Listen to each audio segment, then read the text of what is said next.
The makers of Camel cigarettes present Dick Powell as Richard Diamond, private detective.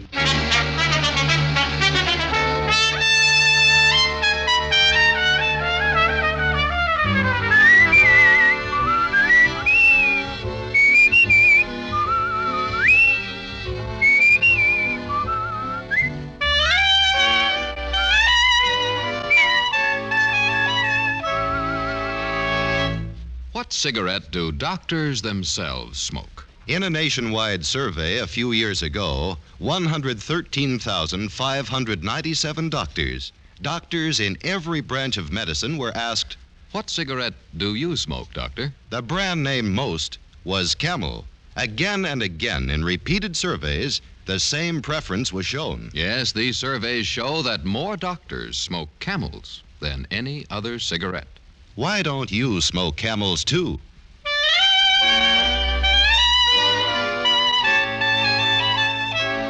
Now we bring you another transcribed adventure with Richard Diamond, private detective, starring Dick Powell.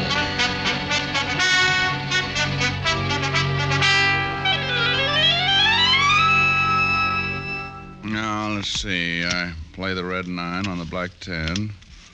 Move the 8 of spades off this pile and put it over here. That gives me another king. Now, where's the 3 clubs? I'll sneak a look under here. No, ain't there. Hello? Now, I'll be with you in a minute. Now, where do you suppose that 3 o'clock? Rick? Oh, well. Diamond Detective Agency. Anyone for Pinochle? Rick, don't tell me you're still at it. You told me an hour ago you'd quit as soon as you'd won one game. Won one game? That's nice and confusing, isn't it? Helen, baby, I wouldn't admit this to anyone but you, but I haven't even come close. I was afraid of that. Have you tried stacking the deck?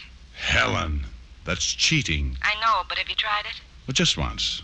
But only in self-defense, and even that didn't help. I still lost. Well, then I'm afraid you're hopeless. Why not give it up and come over here? We could play some gin. Oh, no. I owe you 1,369 toothpicks now. That rate, I'll have to buy a lumber camp. You there on the telephone. Me? Yeah, you the boss? Well, no, not exactly. I'm just the owner. That's good enough. If that's somebody wanting to hire you, tell him to call back. Rick, is that man ordering you around? He's trying. You hear me? I said tell him to call back. Now, just a minute. That's right, killer. Stand up to him. We don't have to take no guff. Well, honey, I wish you were here so we could get a look at the size of You it. gonna hang up or not? Yes, sir. Yes, sir. Richard Diamond, did you say yes, sir? Yes, sir. I mean, yes, ma'am. I mean, bye. Bye, Helen, dear. Okay. You said you were the owner of this outfit? That means your name's Diamond? Yes, sir. My name's Ed Barton, Diamond. Don't bother shaking hands, because I got a hunch you ain't gonna go for the deal I'm laying down. That way there won't be any hard feelings. Reason I say that is because I've already been to 3 or 4 of you guys, and they didn't go for it. For my money, you're all a bunch of lilies. Well, look, Mr. Barton, you Now, don't... don't get me wrong. That ain't saying you're like the rest of them. Truth of the matter is, I hope you ain't. The deal I got to offer takes a guy with a little backbone. Well, suppose you tell me what the deal is before you get too involved with my sacrilege. You've heard of the Barton Metal Works? Well, that's me. I'm the boss. Started out 15 years ago with a forge and an anvil. Today, I got over 40 men working for me, turning out some pretty big jobs. Contracts a lot of these guys around town would give their eye teeth for. If it's made of metal, Barton will make it. That's my motto. Well, that's as good as some of mine. Go ahead. Diamond, it took me a long time to get this thing going the way I want it. And now, somebody's trying to mess it up for me. Trouble is, I don't know how much longer I can hold out. Loyalty is one thing, and staying with the sinking ship is something else again. Very well said, Mr. Barton. Now, would you like to tell me what it means? 4 men quit on me yesterday, Diamond. 6 the day before, and no telling how many today. Word's getting around that the plant is jinxed. Must be a pretty good reason for it, Mr. Barton. Men don't give up their living over a superstition. Of course there's a reason for it. Why do you think I'm here? You tell me. Because I've had 2 accidents down at the plant in the past 4 weeks. 2 men killed in less than a month. That's a lot of accidents, Diamond. Yeah, does seem to be stretching things a little. So now, just because of that, the whole plant's supposed to be bad luck. Diamond, my production's beginning to slack off. Mm-hmm. Well, just how accidental were these accidents? Craziest things you ever heard of. Mike O'Brien tripped and fell over a steel rod. Larry Martin got in the way of the big hammer. Just one fool thing after another. Somebody's out to do me dirt, Diamond, and they're trying to get at me through the plant. Yeah, but why, Mr. Barton? How do I know why? They just are, that's all. Don't ask me if I got any enemies. I probably got more enemies than any man on the face of the earth. People just don't like me. Can't understand that. Soft-spoken fellow like you. So the idea is you want to hire me to go down there and see who's out to get you, huh? That's right. Got a job already picked out for you down at the plant. You mean I have to work, too? Certainly. You don't think I'm going to pay you just to run around asking a lot of fool questions, do you? No, I guess you wouldn't, Mr. Barton. Well, how about it? You going to back down, too? Mr. Barton, thanks to you, my girl already thinks I'm a coward. Looks like there's only one way to change your mind. Big Ed Barton came as close to a grin as he probably ever would, dumped a tidy retainer on my desk, and stuck out his hand. Coward that I am, I took off my ring and lost 5 fingers somewhere inside of his calloused palm. The bargain being sealed, Big Ed then drove me down to the plant. Miller, this here's Richard Diamond. Private eye I told you I was getting. All right. Get him some clothes and put him on it right away. This is Steve Miller, Diamond, my foreman. Oh. And this guy gets 100 a day, Steve. See that he earns it. I don't mind Big Ed, Mr. Diamond. He means well, but if it isn't made of metal, he doesn't understand it. Yeah, I wonder how he'd react to a Geiger counter. Which way is the locker room, Mr. Miller? Down this way, Diamond. Oh, and just call me Steve. Oh, sure.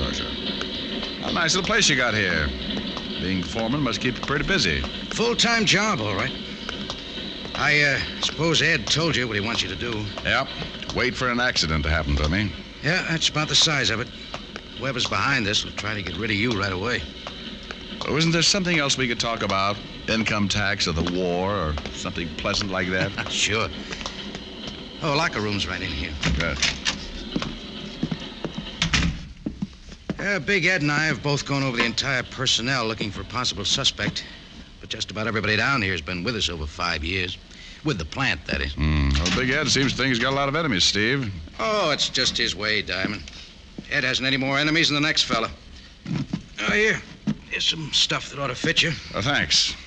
That's quite a uniform you fellows wear. Uniform? Oh, the overalls, you mean? Oh, not so bad after you get used to them. Oh? How long you been wearing them, Steve? Most of my life, I guess. I was practically born in front of a forge. My father was a blacksmith. All right. How long have you been with Big Ed? From the beginning. Since before he moved out of the old shop into the plant here. Of course, I haven't always been foreman. That's only happened in the last... Oh, hi, Fred. Come in for a smoke? Diamond, meet Fred Larson. Hey, what's the matter, Fred? I'm quitting, Steve. Quitting? That's what I said. Oh, now, wait a minute, Fred. Save your breath. My mind's made up. Oh, I see. So it's even got to you. Look, Fred. Who's he? Someone who isn't afraid to go down into the furnace room and take over Larry Martin's spot at the hammer. Diamond here knows the place isn't jinxed, don't you? Well, I... Better not answer that until you've been here a while, brother. I just about had it a couple of minutes ago myself. You? How, Fred? What happened? Railing gave way up on number 5 catwalk. Right there where the plates are stored. What? That's what I said. If it hadn't been for that scaffolding, I'd have cashed in right then. But those railings are always given out, Fred. You know that. It's been happening for years. Yeah, but this one just came too close. I ain't stopping to pick up my check, Steve. Mail it to me. Well, those railings aren't indestructible, Diamond. They just wear out. Mm-hmm. What was he talking about? Plates. Oh, I'll show you when we get up there. Number 5 catwalk's right above the big hammer. Oh, all right. Now I'm all dressed. How do I look? On second thought, don't answer that.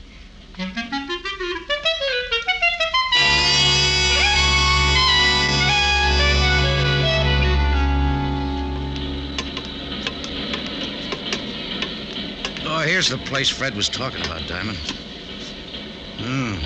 Guess I can't blame him for quitting. Would have been a nasty fall. Yeah.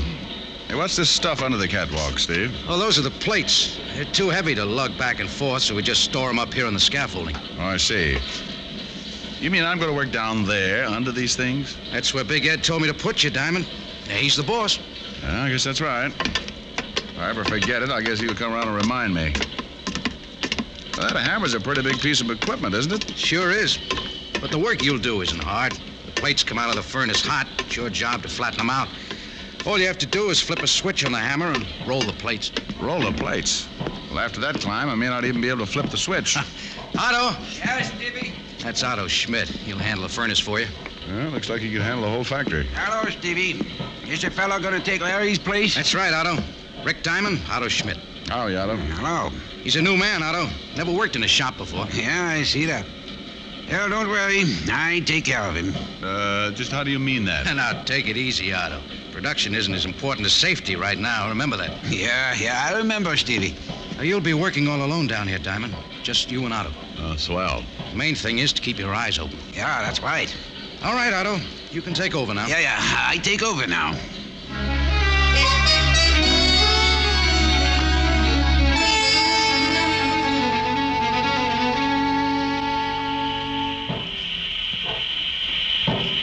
You like it, yeah? Yeah? Just don't get too close to hammer. No home should be without one.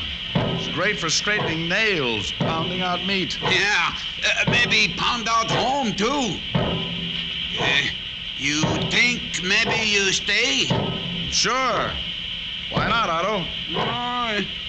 You not scared, huh? Should I be? Yeah, maybe not. What kind work you do before? Delivered telegrams. Say, you pull Otto's leg? With these gloves on, don't be silly. Hey, you better heat up this plate again. Hey, this hammer's going crazy or something. What? Look out, Diamond! Look out! Where? What? Up there! Look out for those plates! Jump! Don't!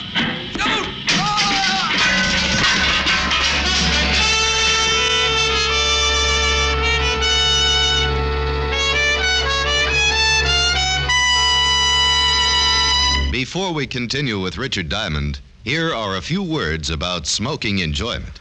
Among the many stars whose voices, whose throats are their fortunes, is Maureen O'Hara. Maureen O'Hara's cigarette must suit her taste and throat, and that's the reason camels get Maureen O'Hara's vote. Yes, Miss O'Hara tried the different brands and chose Camels. Beautiful Maureen found that Camels agree with her throat. And Miss O'Hara's only one of the many famous stars who regularly smoke Camels. Some of the others are Dick Hames, Dennis O'Keefe, Linda Darnell, Henry Fonda, Vaughn Monroe, and our own Dick Powell. Why don't you take a tip from the famous people whose throats are their fortunes and who smoke Camels? Make your own 30-day Camel test. Smoke only Camels for the next 30 days. Enjoy Camel's rich, full flavor, pack after pack. See how well Camels agree with your throat, week after week. Camels, smoke Camels, and see how mild a cigarette can be. And now back to Richard Diamond, Private Detective, starring Dick Powell.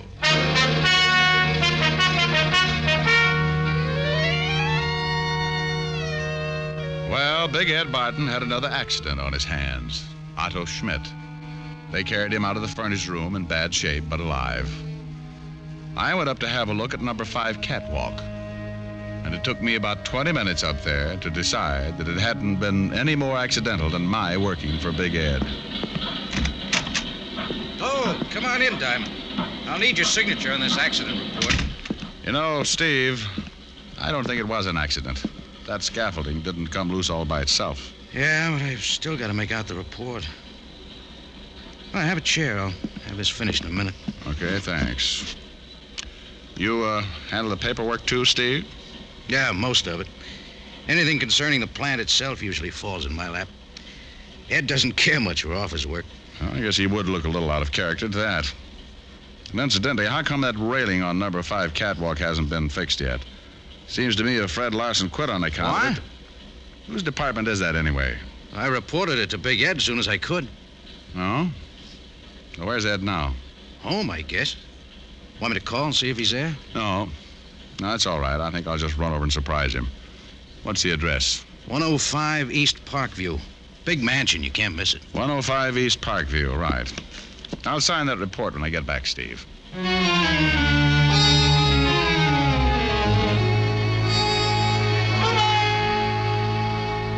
So, what if it wasn't fixed, Diamond? Those railings cost money. I told Steve not to let that plant nickel and dime me to death, and I meant it. Then you purposely let it go. Wait a minute. I didn't say that. But you don't have to, Barton. You got the report over an hour ago. That's plenty of time to get the work done.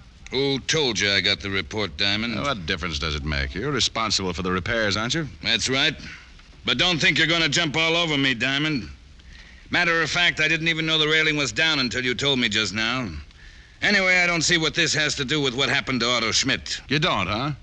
Well, I'll tell you, Mr. Barton. Someone got up there where the railing is out and loosened the braces on that scaffolding. If the railing had been up, he wouldn't have been able to reach it. That's a lot of hogwash. I don't believe a thing. I don't expect you to believe me, Barton, but talk to Otto. He saw who was up there. I saw part of him myself just before the plates started falling. You mean Otto saw... That's right. Well, don't look at me. I told you I didn't know anything about that railing. That's your story, Mr. Barton, and you better stick to it. Where do you think you're going?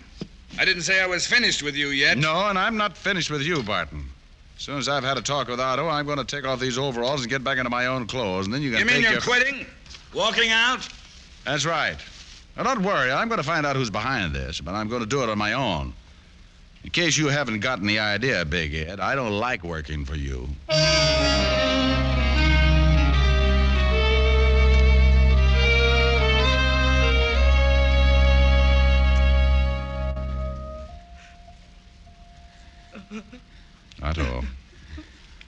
Otto, open your eyes. I want to talk to you. No talk. Why? It wasn't an accident, Otto. You know that. No, it was accident. Don't you want whoever's responsible for this to pay for it? No. What are you afraid of, Otto? Who are you hiding? I'm afraid it's no use, Diamond. For some reason, he just won't talk. No, but why? What's he afraid of? That's all the time I can let you gentlemen have. You'll have to have some rest now. Just a minute, Doctor. Mrs. Schmidt, talk to him, will you? See if you... No. Otto don't want to talk. All right. How long will it be before I can see him again, Doctor? Well, that's hard to say. Several hours, anyway. You might check with the front desk later this evening. They can tell you more about it then. All right, thanks. Would one of you mind dropping her off? It's getting late. There's nothing she could do here. I'll take her home, Diamond.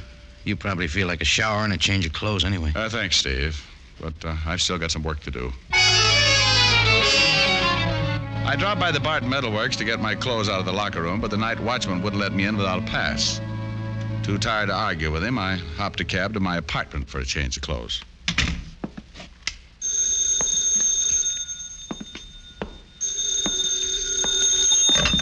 Diamond? Yeah, but wait till I sit down. I just got in. This is it, Barton. Never mind sitting down. Get over to my house right away. I got something to show you. I thought I told you. I know what you told me, but this is pretty important. All right, what is it? A note. It was in my mailbox. No stamp, no address, nothing. Just the note. A note? What does it say? Well, the fellow used up a lot of words he didn't need, but the gist of the thing is I'm supposed to close down the plant or suffer the consequences. Maybe that isn't a bad idea, Mr. Barton, if it'll stop these killings. Well, it'll be a cold day in the furnace room when I close up. Of course, I might get out from under. Work some sort of deal so I wouldn't lose any money. Yeah, you might do that.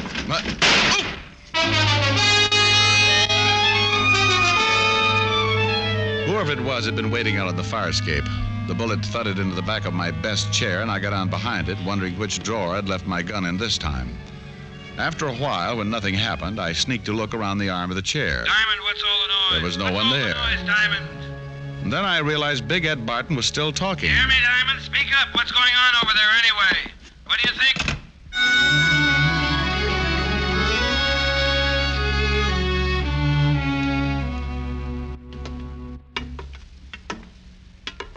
Oh, this place gives me the creeps at night, Diamond. Especially way up here. No one around. Just a lot of machinery. Yeah. Hey, what are we looking for, anyway? Oh, I just wanted to have another look at this railing, Steve. Well, by the way, where were you when I dropped by your place? Just getting some air. I didn't know you were going to come by. Hey, couldn't we let this go till morning? I don't like it around here when it's quiet like this. Why not? I just don't, that's all. You know, you look pretty good in a suit, Steve. You ought to wear one more often. Oh, thanks, Diamond. You really think so? Yeah. Never know to look at you now that you were just a foreman in the factory. Just a foreman? That's your job here at the plant, isn't it, Steve? But Doesn't it ever bother you working so many years for a guy who doesn't appreciate it? Especially now that the big contracts have started to come in. Ed's pulling in all the gravy, and you're still nothing but a foreman. Quit saying that, will you? Quit saying I'm nothing but a foreman. Why not? It's true, isn't it, Steve? There's nothing wrong with being foreman. It's a very important job. I got charge of every piece of equipment, every man. But not charge of the plant. Isn't that right, Steve? Someone else has charge of the plant. Well, whatever he has. Next to him, I'm the boss. That's right, Steve. Next to him, you're the boss. Well, suppose I told you he isn't the boss. What if I told you I was in partnership with Big Ed? What would you think of that? I'd think it was kind of funny, Steve. Oh, funny, is it? Well, that's the way it is. You can ask him if you don't believe me. He'll tell you. I mean, it's kind of funny you're still wearing overalls and living in a boarding house when Big Ed has a mansion and a couple of servants. Doesn't add up, Steve. No, not now it doesn't, but it will. The partner's entitled to full rights, isn't he? Big Ed kept promising me. All these years, he's been promising me. Promising you what, Steve? As soon as the money started coming in, as soon as things picked up, I could get out of the plant. I could wear a suit on the job, meet people. Why should Barton promise you that? Because we're partners, that's why. We went in 50-50. When, Steve? When did you go in 50-50? Almost 15 years ago. Down at the old place. I used to work the forge. Ed'd go out and get the jobs. He got to talk to the people.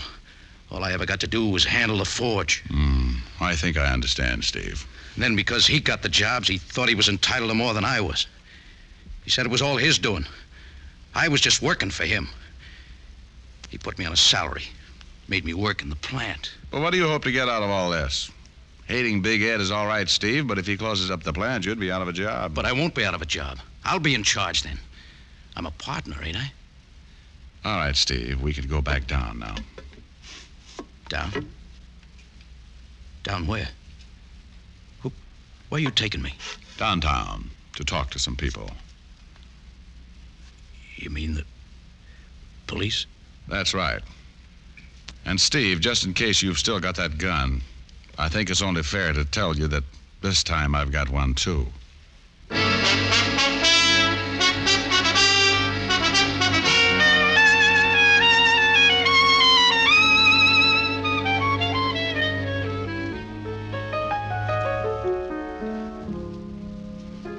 Kind of quiet tonight, Rick. Yeah, kind of quiet, Helen, honey.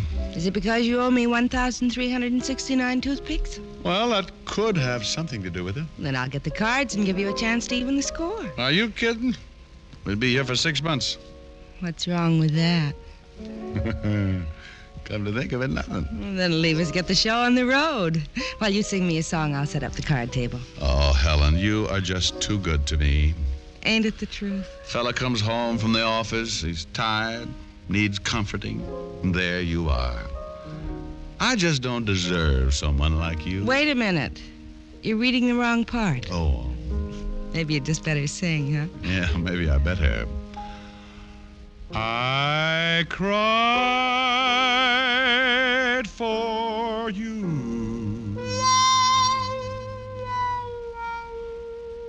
Now it's your turn to cry over me. Every road has a turning. That's one thing you're learning. I cried for you. What a fool I used to be. Now I found two eyes just a little bit bluer. I found a heart just a little bit truer. I cried for you.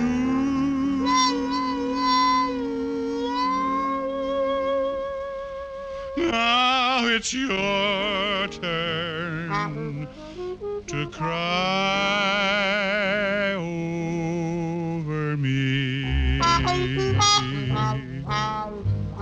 Where'd the trombone come from? I played it with my feet. Abe Lincoln taught it to me. Gosh. Gosh. Gosh, and a whole lot of G's. Sometimes, Richard, you really get to me. Now, steady, girl. Richard, my fool, kiss me. Oh, well, here. This is a kiss? Well, honey, after all, I'm tired, sleepy, worn out, bushed, beat. Had a busy day. You must have had a busy week. When I say a kiss, I mean a kiss. Come here. Now, that's what I mean when I say... Rick? Rick, what's wrong? It serves me right. I'm gonna have to get myself a younger detective.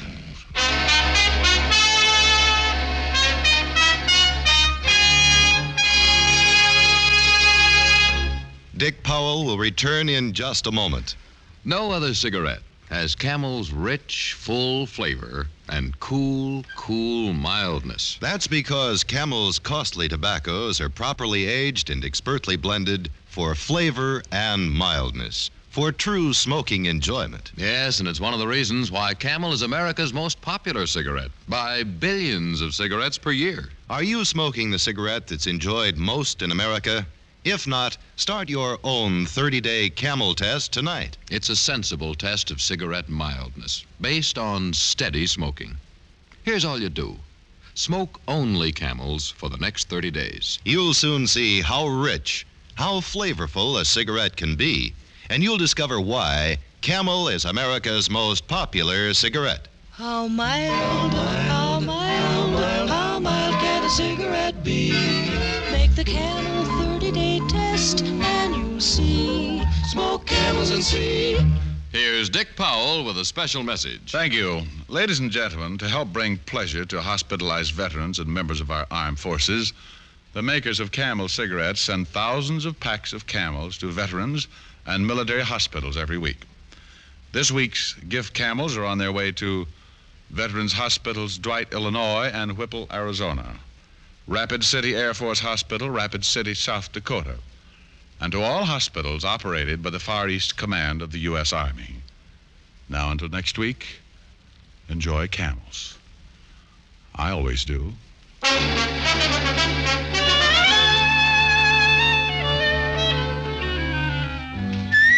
Tonight's adventure of Richard Diamond was written by Ty Cobb with music by Frank Worth. Virginia Gregg was heard as Helen Asher. Others in the cast were Raymond Burr, Jack Moyles, Jess Kirkpatrick, Joe Duvall, and Alan Reed. Richard Diamond, Private Detective, is transcribed in Hollywood by Jaime Del Valle.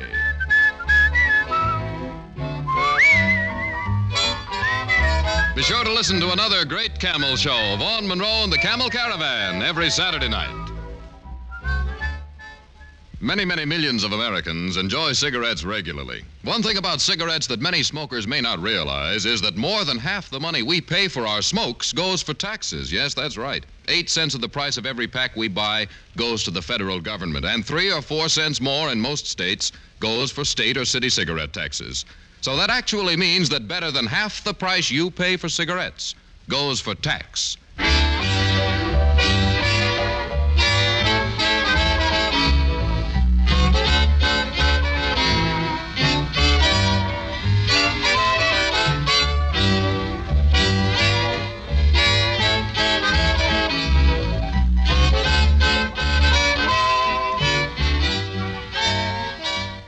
Listen next week for another exciting adventure of Richard Diamond, starring Dick Powell. Now stay tuned, for This Is Your FBI, followed immediately by Ozzie and Harriet over most of these stations. Ready to make a real impact every day? Join the Active Day Home Care team and help clients maintain their independence in the comfort of their own homes. Make a difference in someone's life as you provide essential daily assistance and protect their health and happiness. Earn up to $20 an hour and enjoy additional perks like optional daily pay, 401k, paid time off, ongoing educational training, and more. Join a team that values care, compassion, and your professional growth. Visit ActiveDay.com to apply.